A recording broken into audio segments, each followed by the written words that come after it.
Hiya, I'm Ro. Welcome to the show. Welcome back to the Autopsy Book Club, a show that combines my English student love of books and my true crime research passion. This week's case follows the story of wolf girl Jane Doe, whose violent beginnings led her to love affairs and cover-ups, even going so far as to collude with her mother, hide evidence, and willfully act as an accomplice to her husband's murder.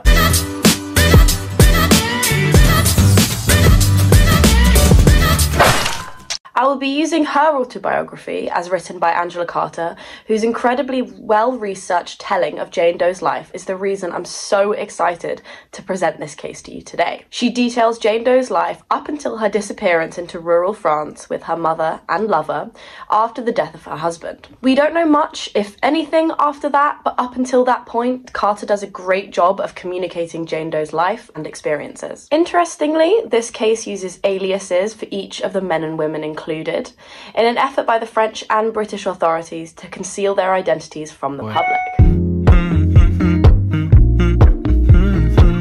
First, I'm going to introduce you to Jane Doe, the central protagonist of today's case. She was born in rural England.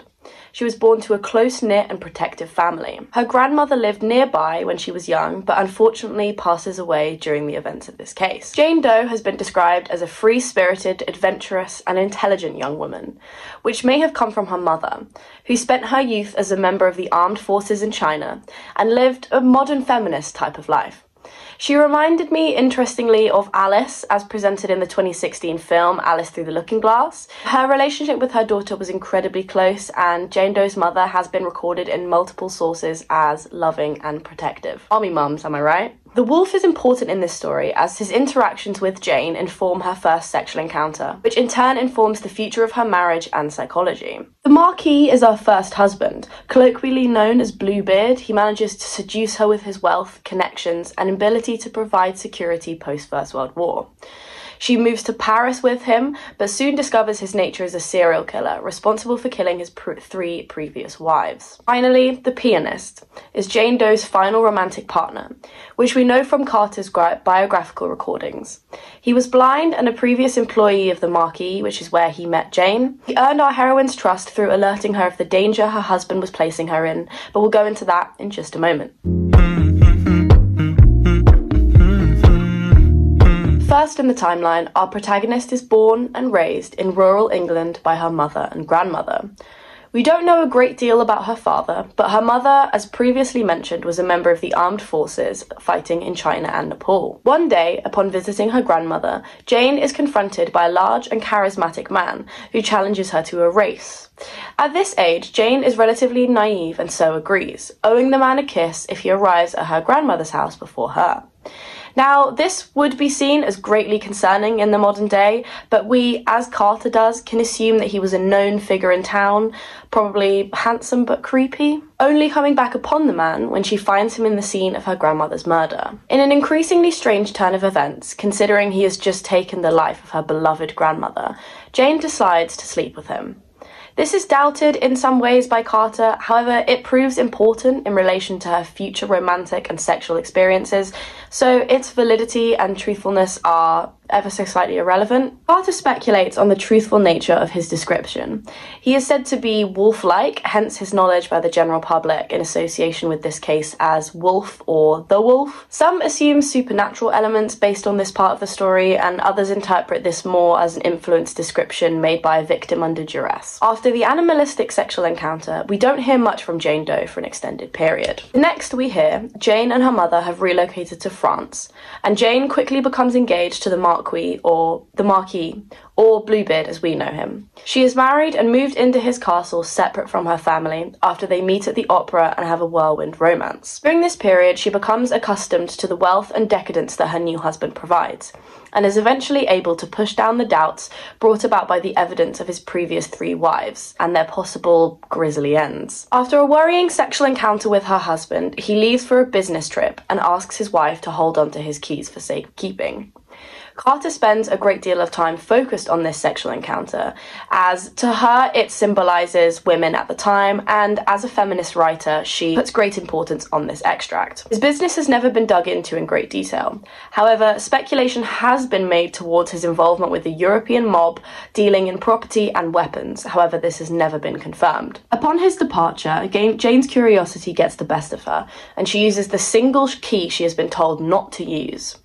In this room, Jane finds the tortured and mutilated bodies of her new husband's previous wives, the letters and evidence of which she had discovered in her home earlier. She attempts in vain to hide the evidence of her curiosity, which is in the form of blood on the key that she dropped.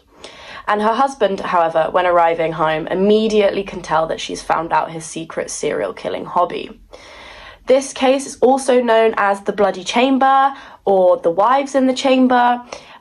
This is because of this specific element. While her husband preps his courtyard for her execution as punishment for her curiosity and sends his staff away in order to keep his secret hidden, the pianist, as he is known in modern recollections of the case, helps Jane and supports her through her anxieties and alerts her to the arrival of her mother. Her mother, who has realised her daughter's danger through her apparent anxiety and lack of communication, mother's instinct, I guess, arrives and shoots her new husband with her father's gun. Carter presents mothers as the saving grace figure in both her biographical works and her feminist literature, undermining traditional ideas of fathers as protectors.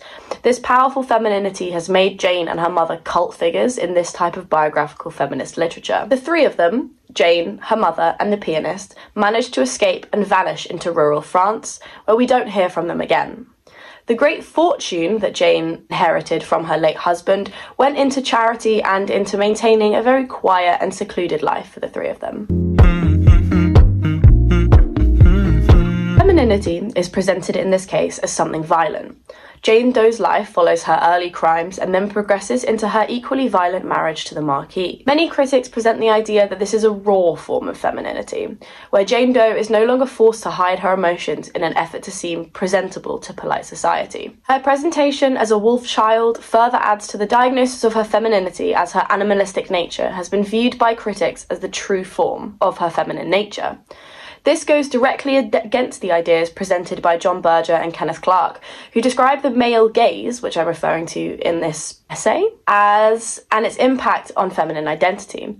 Berger writes that the constant expectations pushed on women through art and literature mean that women are eventually forced to conform to said expectations, which is why many women view Jane Doe's story as the ultimate freedom and expression of true female rage. Her name, Jane Doe, as said by Carter, is also very important, as it represents an unidentified woman, and to some extent, the every woman.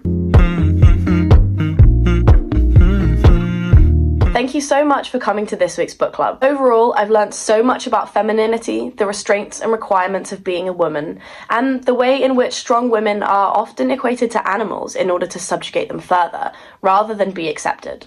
And of course, as a gender theorist, I once again return to the idea of female rage. So join me next time, where we'll be looking into a case that covers the culmination of Russian psychology and criminal investigation in the 20th century. See you then!